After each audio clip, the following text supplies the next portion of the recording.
morning, everyone. We are meeting in August. This is the end of August. And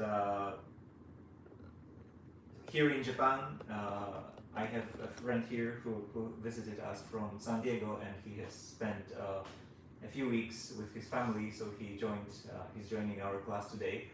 And we just had a short talk about weather and Japan, etc., etc.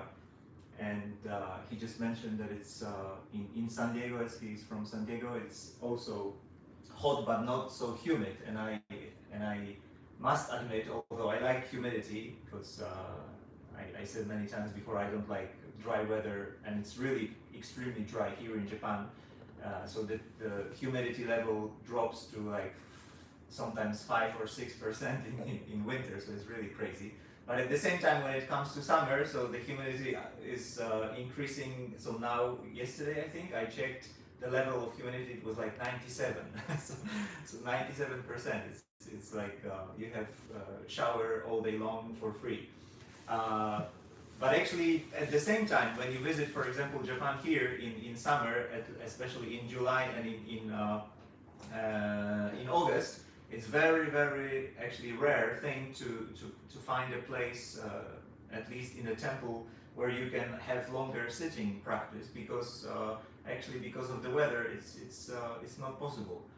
And actually myself too, I try not to use air conditioning in the place where I sit in the morning, for example. But a few days ago, I thought it's a little bit. The weather is sort of calmed down and it's not so hot anymore, and I said, okay, I will try to sit without air conditioning. And then I tried, but after half an hour, actually, it was in the room that I was sitting, it was 30 degrees, and when you sit and you have to wear all the robes and kimonos, so it's not like a t-shirt. So actually my heart started to bump, and I was like, oh my god, I'm going to die here on the cushion. It's actually, it made me realize how actually small we are. We can have this motivation to, oh, now I'm going to practice, now I'm going to get enlightened, now I'm going to do this and that. But then really such a small thing as the weather condition, it's really like smacks you in the face, and you become so humble. You had such a big nose before, and then I felt like if someone was sort of bumped me or punched me in the face, that calm down, it's not all about you. And actually, this is one of the things that we realize in our practice, that we realize when we just sit in silence that there are so many things that we actually are not aware of. And then like weather condition, for example, the condition of your body, for example, also the condition of your mind, how much you ate before, what was the time that last time you ate and then you said. So it's really, when you think about it, or when you try to prepare for just sitting, it's really actually, you notice that there are so many things all around you that actually facilitate the very simple thing which we call sitting practice, right? Even if you don't do anything at all. But there are so many things to do. When I actually do, as I said to you many times before too, I think, the first thing that struck me when I was reading the so-called manuals for Zazen, the first thing is not that, oh, you sit on the cushion and then maybe you visualize something, you count your breath. When you talk about meditation, you have different kind of methods. But when you talk, at least when it comes to Zazen, the half of the text was first quiet place, then don't eat too much, then don't eat too little, then how much time did you spend in bed when you were sleeping? Maybe it was too short. What about light? Maybe it's too light. What about light? Maybe it's too dark. Or what about temperature? Maybe it's too hot. Maybe it's too humid. What about wind? What about moisture? And really, I'm not joking you. You have so many conditions, and then after you have all these, we can say outside conditions, all these facilitators make it possible for you to sit. And then suddenly, when you come to the scene, you don't have to do anything. And you don't have to worry about all these things. It's like, it's sort of, you can compare it to a baby who is in her mom's, on her mom's lap. You just lie there. Well, we don't lie, we sit, but the baby lies there and no worries at all. But before, until we come to the cushion, also the size of the cushion, the size of the room, maybe the place, the very place where you sit, is all these things are so important. And when we continue to practice, even if it's in this tradition, it's just sitting, so it's really you don't involve anything in the practice. You don't work with your mind as such, and you don't visualize something. You don't do all these. You don't use all these the so-called meditative tools. But at the same time, it's so rich, and as if you are fully equipped, and then here we are, and then you can sit. So this was the thing actually that made me that I realized actually for like freshly this time in summer in Japan, when it's so hot. And even if you really want to practice, you have this wish, you have this, we could say, desire. I want to sit, I want to spend half an hour, maybe 1 hour, whatever, maybe longer time. But it's not possible because if you don't have air conditioning, you feel like I feel like a waterfall. And then, for example, you fall, you try to nod because nod off because you feel sleepy, because of the temperature too, and sometimes it can be also dangerous. So all these things, when we think about it, actually turning it all around, the thing that I just said, how precious the moment where or when we can practice actually is, when we realize it. It's not too hot, not too noisy. I don't have any problems with my body. I'm not too hungry. Maybe I didn't eat too much. I feel awake in my mind. So sometimes I think we forget about this feeling. At least I forget about this feeling of gratitude that actually we can come here and just spend together 20, 30 minutes, doesn't matter. But then it's all fine. So it's really, it all sort of influences the quality of our sitting. So this is just what I thought coming here, because in this all day long shower. Okay, so I will just shut up now, and let's try to sit for a while. And before, as we always do, let's make sure that you, although I can't see you, let's make sure that you sit straight. If you have your zafu, your cushion, like we have here, so make sure that you sit on the edge of the cushion, not on the center. When you sit on the edge of the cushion, then your legs are on the floor. If you cannot sit in this crossed position for some reason, for example, as our friend sitting here, you can also sit in the so-called Japanese sitting style. It's called seiza in Japanese. It's also a very good position because it makes your spine natural and it's straight. It's also, although for a long time maybe it's not good for knees, but we are not going to spend half a day here. So the thing is that you have this base here. I will demonstrate on myself. So I will sit cross legs. So when you sit cross legs, the easiest way to sit is to, when you put your left leg in front of your right leg, or the other way around is also nice. But the thing is, the most important thing is that you have this base here, so your legs are on the floor and your butt is on the cushion. So then you have this base, which is a triangle here. It gives you this feeling of groundness. If you sit in seiza, you have the same idea with two knees on the floor and then the butt on the cushion. So make sure that you sit. If you sit on the floor, make sure that you feel grounded.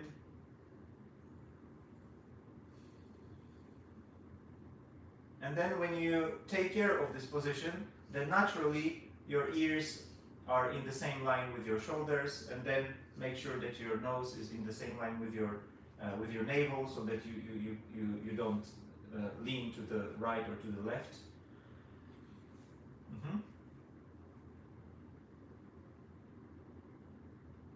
And if you can go a little bit further, so you can sit in the so-called half lotus position that you, when you put your right leg on the left thigh, and again when you sit like that, so try to spend some time really pushing forward so that you don't bend your knee here, but you bend your leg in the spot in the here under the spine in the pelvis area. So when you bend like that, if you feel any pain here, it's not good. But if you feel sort of stretching pain in your pelvis, it's fine. So try to moving your hips outward and then moving your legs forward. And you can stay in this position too. The same idea, you have two legs on the floor and your buttocks remain on the cushion. If you, however, can go a little bit further, so then you have the same leg, the left leg on the right thigh, and then it's called the full lotus position. And again, you try to push a few times so that you set fully grounded on the cushion, on the edge of the cushion. My cushion a little bit slippery, but I hope I will not slide down here. Okay. And when you are ready, you can put your legs on your knees and sway a few times.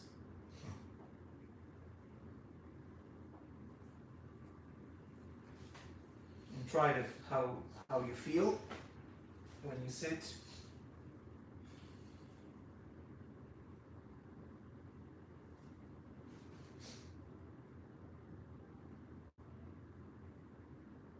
And you don't close your eyes. Let them naturally fall down. And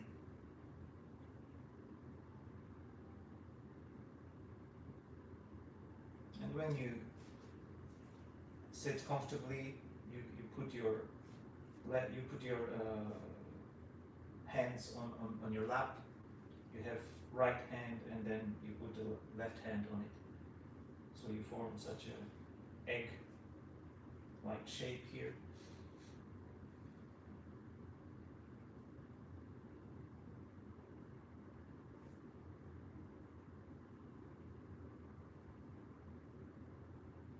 And breathe naturally.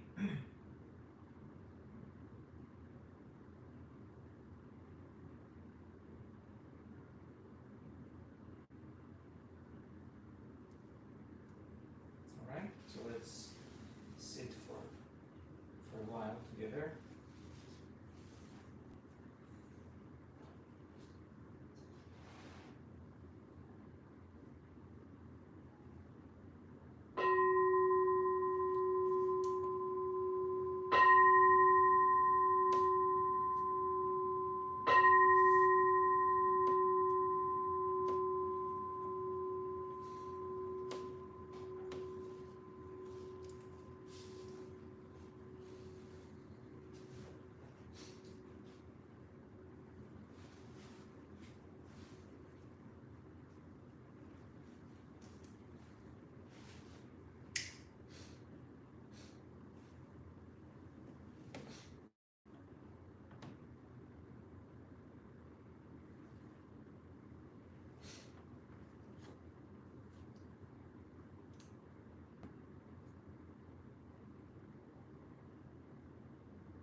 hold your legs, you can move a few times.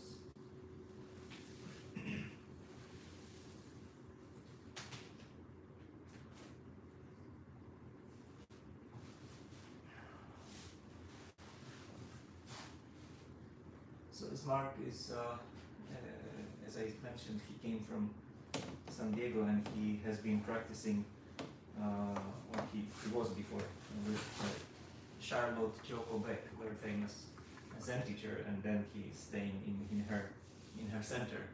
So today, instead of talking, we made a little bit longer sitting session, and he's flying back to his home tomorrow. So this is his last night, and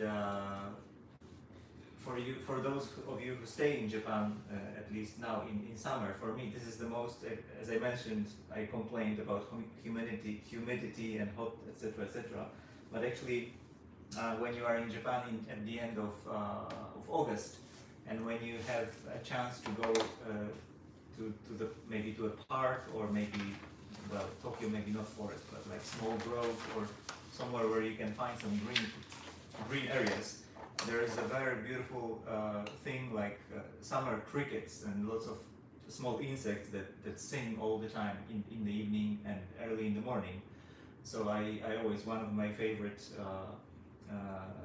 leisure activities is to go for a walk in the evening. So now when we finish, it's already 7 almost. So if you have a chance also, Mark, if you have a chance before you fly back tomorrow, so it's good to have time to go to some park, but maybe with your kids, and enjoy it. Maybe, I don't know if do you have cicadas in San Diego too? Cicadas? No. No, you don't. No, You know, cicadas. Yeah. But They're new to me. yeah, but in the evening when you go, it's really beautiful. All those crickets, like very delicate. So it's my favorite season of the year. So if you have a chance and you already packed, you can. Thank you for joining, and thank you all for watching. If you're watching online, and the next one is in August, 9th of August. Yes. In September, I'm sorry, 6th of September.